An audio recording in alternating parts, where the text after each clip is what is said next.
News Talk 94.5 WPTI, 96.7 FM WTOB. You're listening to the Wealth Guardians Show with Doug, Brice, and Garrett, helping you retire the job and keep the paycheck. This morning in the studio, you have Brice, Payne, and Garrett Ray, and we are talking about Social Security and everything that you need to know. Good morning, Brice. How you doing? Good morning, Garrett. I'm doing okay. How are you? Doing okay, sir. It's the weekend. It's the weekend. You know, looking forward to a little bit of spring, warmer weather. This is my time of year. Baseball starting. So Yep. The boys of summer out there and doing their thing. So it's just one more sporting event that you can waste your time watching on TV if you want to. Well, you know, Masters weekend. There you go. It's a lot of it out there. A lot of it out there. All right. Well, let's go ahead and do our Wealth Guardian Service Salute as we want to do every weekend. We just take a moment and acknowledge and recognize and say thank you to the men and women in uniform out there, our first responders. It's oftentimes a thankless job, and we know that you do a lot of sacrifices on a day-by-day, week-by-week basis to have that uniform on, and we just want to say thank you to you and your family. And Garrett, you served in the Navy, as did your dad, Doug, and thank you guys for your service as well. So thank you, everyone out there, for that. We always do, just real quick before we get into the meat and potatoes of the show, we ask ourselves a question so that you have an opportunity to better get to know your Wealth Guardians advisor, financial planner. So the question that we're asking ourselves this week is, Garrett, what is your least favorite mode of transportation? If you've got to get from point A to point B, which would be the last way that you would want? What's the mode of transportation you least like participating in? I mean, unfortunately, more increasingly now, it's the airlines. You know, just long layovers, canceled flights, that sort of thing. That being said, I think the one mode of transportation I like the least is subway system. You're packed in there like it's like the subway car hadn't been cleaned in 20 years. There may or may not be a crime going on. What is that smell? Yeah, it's pretty rough. Yeah, there can be lines depending, like up in New York City for sure. Yeah. DC Metro is okay. DC Metro's not bad. DC Metro's not bad. Yeah, but NYC, rough. All right. Well, I can relate to both of those, but I'll say flying is my least favorite mode of transit. I'm not a big guy, but if somebody my size feels that the seats are too small, then you're bigger than me. You've really got to feel that the seats are too small. Yeah. It's just I don't want to sit 2 inches away from somebody and fight over the armrest for a 3-hour flight. So I do not like flying whatsoever. I'm not a big fan of turbulence either, but that's a whole other reason. But those seats are so ridiculously small and tight that I'm finding myself more and more paying extra to get the aisle or the exit row. Yeah. Makes sense. Absolutely. All right. Well, very good. Well, here's what we want to do today. We want to talk about Social Security. And the reason we want to talk about Social Security is, one, we're holistic financial planners, right, at the Wealth Guardians, and we are certified with the National Social Security Association, which means we are certified to talk and plan and advise with our clients around filing for Social Security. And there's a lot of different ways to file. And people think, and Garrett, you see this all the time. People will say, I'm going to file for retirement. And what they mean is I'm retiring on a certain date. And I think one of the biggest misnomers out there about Social Security is that too often, or just a lot of times, people think that you file for Social Security at the same time that you retire. Yep.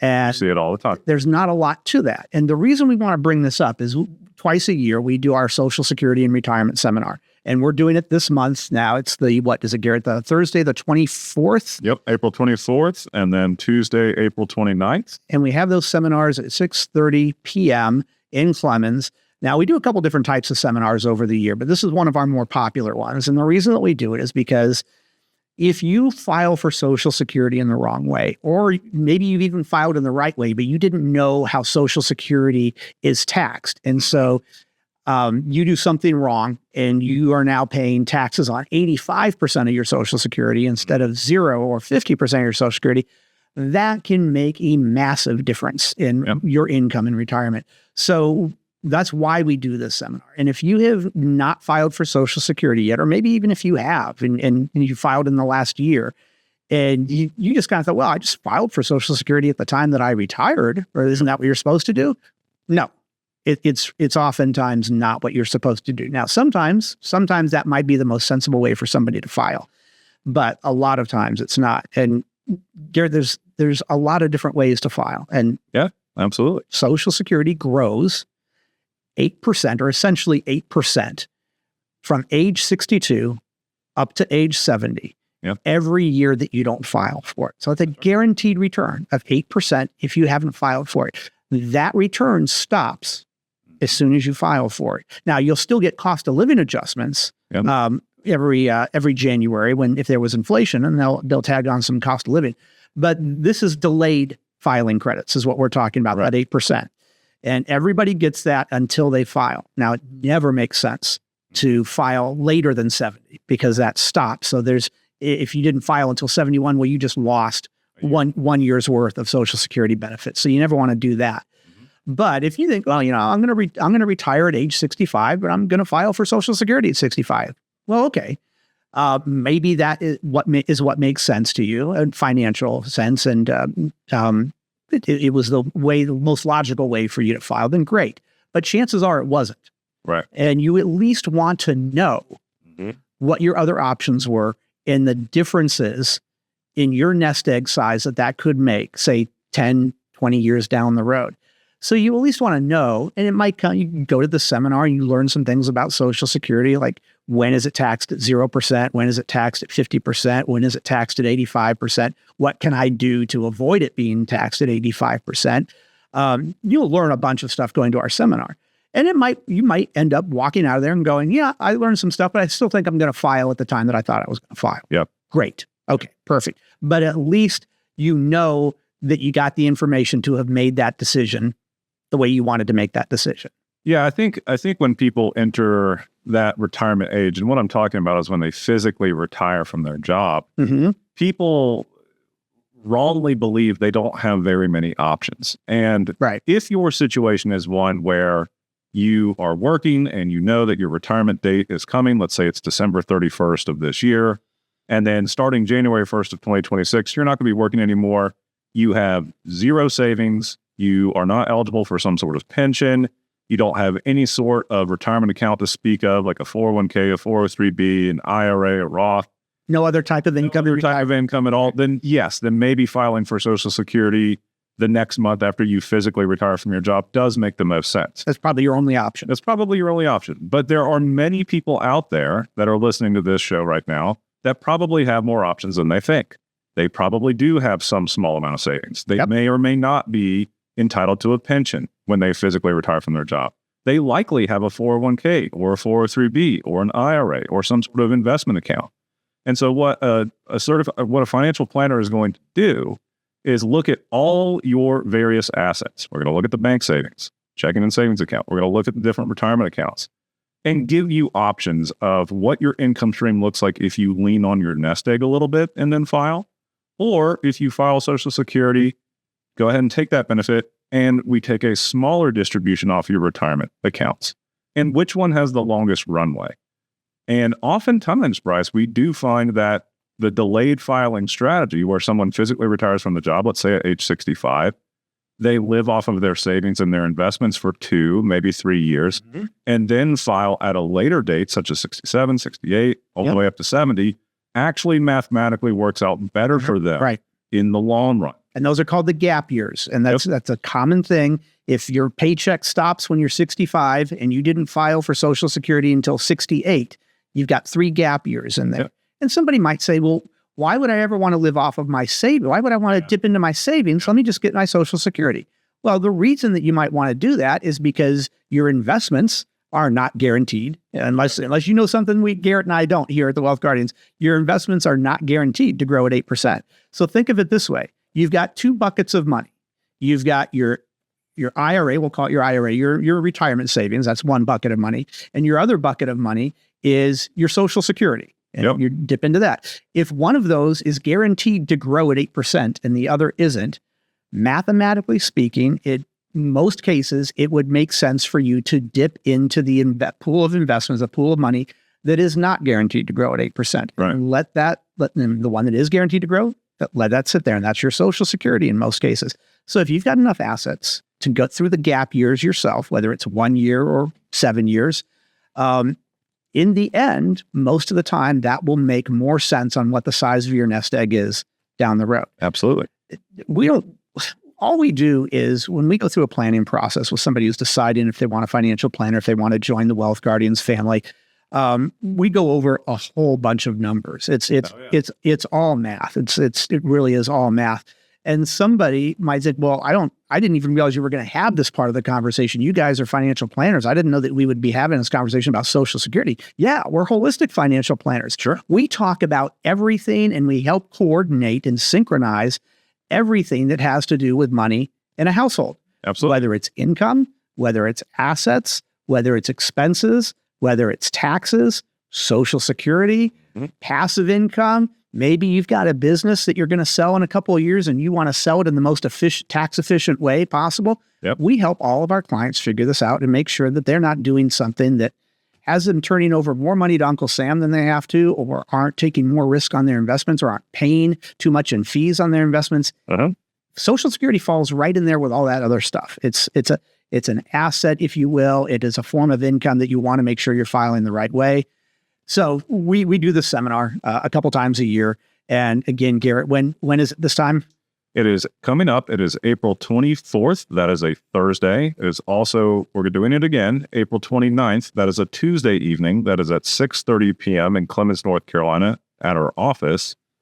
And if you want to register, registration is free, but you just got to let us know that you're coming. You can call us at 336-391-3409, or you can visit us at our website, thewealthguardians.com/events, and register there online. What does it cost to attend our seminar? Free, Brice. No cost and no obligation? Wow. Just your time. Just your time. All right. Well, we got to take a break here. And so we just wanted to talk to you, everybody out there, about that seminar that we've got coming up here. When we come back from the break, we're going to be talking about gold. Okay. And Garrett's kind of well-versed in this, so we're going to ask Garrett some questions about gold at the other end of our break, so stick around for that. But it's trivia question time. All right, Garrett, here we go. Who was Time Magazine's very first man of the year? And this is in 1927. Jeez. Was it Mahatma Gandhi? Okay. Was it Adolf Hitler? Was it Charles Lindbergh?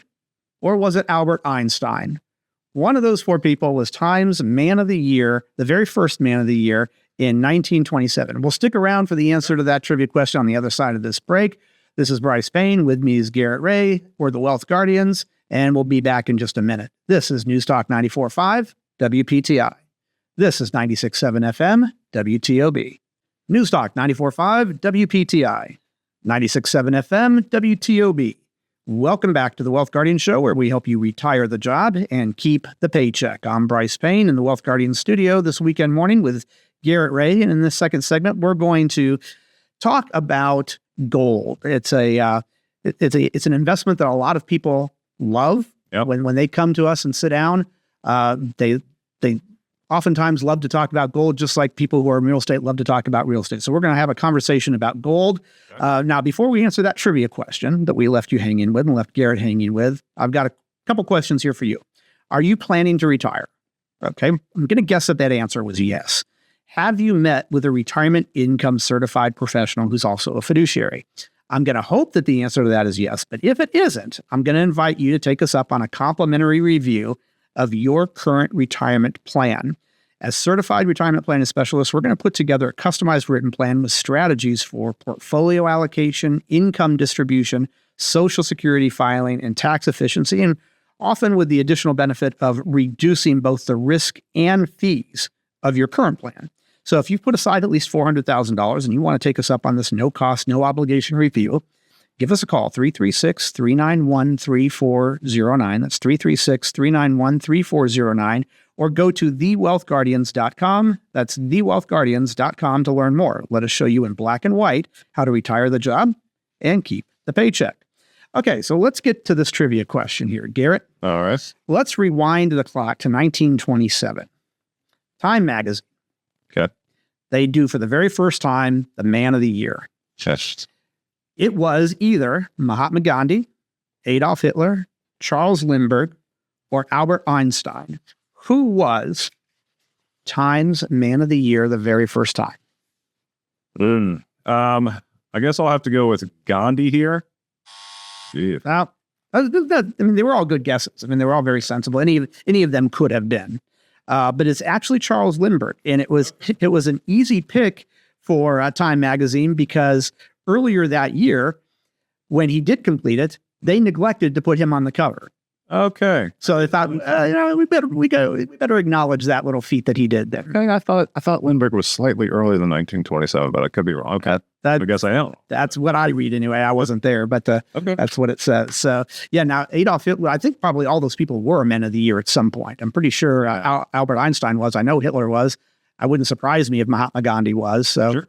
It was just Lindbergh in 1927. All right, well that's all right. Sure. I probably wouldn't have gotten that either if it makes you feel any better. I did not. You got me this time, Brice. All right. So let's talk about gold here, Garrett. We're holistic financial planners. Yep. Gold is an investment just like stocks are, just like bonds are, CDs. And you want to have a proper portfolio that includes, a good mix, a right mix of the essentials. Mm-hmm. And gold is one that a lot of times people often overlook. There's some pros to gold that we're going to talk about, and there's some cons to gold. It's been at near record highs in the last year. And what I find, and you tell me if this is your experience, Garrett, nobody really asks too frequently about gold until it's approaching those record highs. And then people start saying, hey, gold's a record high. Do you think I should be buying gold? Yep. Well, yeah, maybe gold would play to assist everything in balance, right? Sure. Everything in balance. So maybe gold would be great for a certain portion of your portfolio. You never want to have probably more than 15% in any one particular type of holding or one particular investment. But yeah, it's got its place, right? Sure. But there's a lot of misnomers about it. And one of the things that I find kind of humorous is that whenever you hear those advertisements saying, hey, buy gold, it's a proper hedge against inflation or all this, those ads really only come on in abundance on the radio or on TV when gold is at record highs. Yep. And the people who are putting those ads on are those companies that are selling gold. Selling gold. Why would they want to be encouraging you to buy their gold unless they feel it's time for them to offload a little bit? Right. So the time that you would normally want to buy gold is when you don't hear those ads going on, right? Absolutely. Right. So Garrett, what are some of why do people even invest in gold in the first place? Yeah. So, I mean, gold, one of the things that people often cite and is true is that, hey, gold has always at least held some value. It's never gone to zero. Well, that is true. Right. Even if you go way back in history, it's always been considered a valuable asset to have. So there is a sort of hedge there if you're basically saying, hey, that there's no historical event where gold has ever gone to zero. Okay, fair. That can be a hedge. A lot of people often cite that it is a hedge against inflation. If you do the back testing on that, that is mostly true, I will say. There are times where gold actually doesn't keep up with inflation. Mm-hmm. The other thing that people need to keep about gold is that, essentially gold used to be what the dollar was backed on, right? Yet. And then that went away, started in FDR, then Nixon really took us off the gold standard in 1972. So effectively now gold has no direct tie to monetary value. Now it is essentially a pure exchange or a trade, just like any stock is. That's right. Ford Motor Company, I've got NVIDIA, I've got ExxonMobil, doesn't matter. Gold effectively today is the same thing. It's people will cite it as it is real money. It isn't today. Mm-hmm. It is a trade. It only holds value as long as somebody gives it value. If somebody's willing to exchange it for some sort of currency, there is really no benefit to it being quote unquote real money. I hear that sometimes. And if you are a holder of gold, then your alternatives are to either sit on it or exchange it into currency, which you're going to spend elsewhere, conceivably, right? So you have to have both a seller and a buyer. It's not actual money in itself based on any denomination. So that is one thing that I still find that their wires are crossed a little bit there. I think it's quote unquote real money. Sure, if you can find a buyer and then convert it to the currency that you want. The one thing that is interesting about gold, and we get this question sometimes is, is it appropriate for a retiree to hold some position in gold?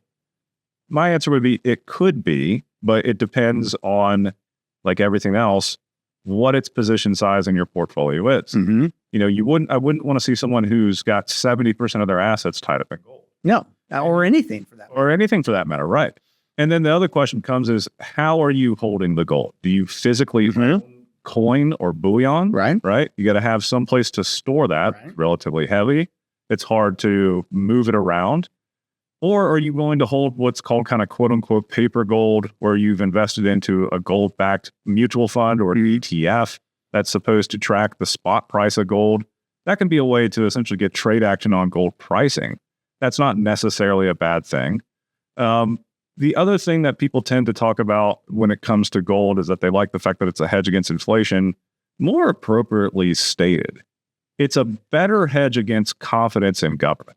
And so what I mean by that is, when people are very happy with their government, gold tends to be at all-time low prices. Mm-hmm. Nobody cares about gold if they think that their country or their government's taking care of them and doing right by them.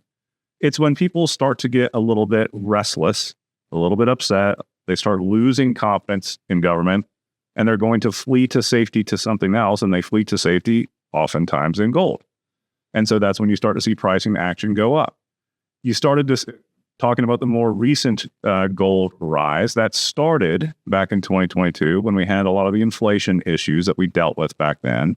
And even though inflation has come down since, now we're getting into the uncertainty of a new administration.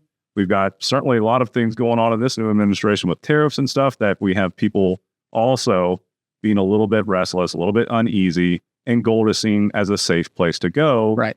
Because they're lacking confidence in government. So that's when you tend to see the most strong pricing in gold is depending on basically a satisfaction index on how their country or their government's working for them.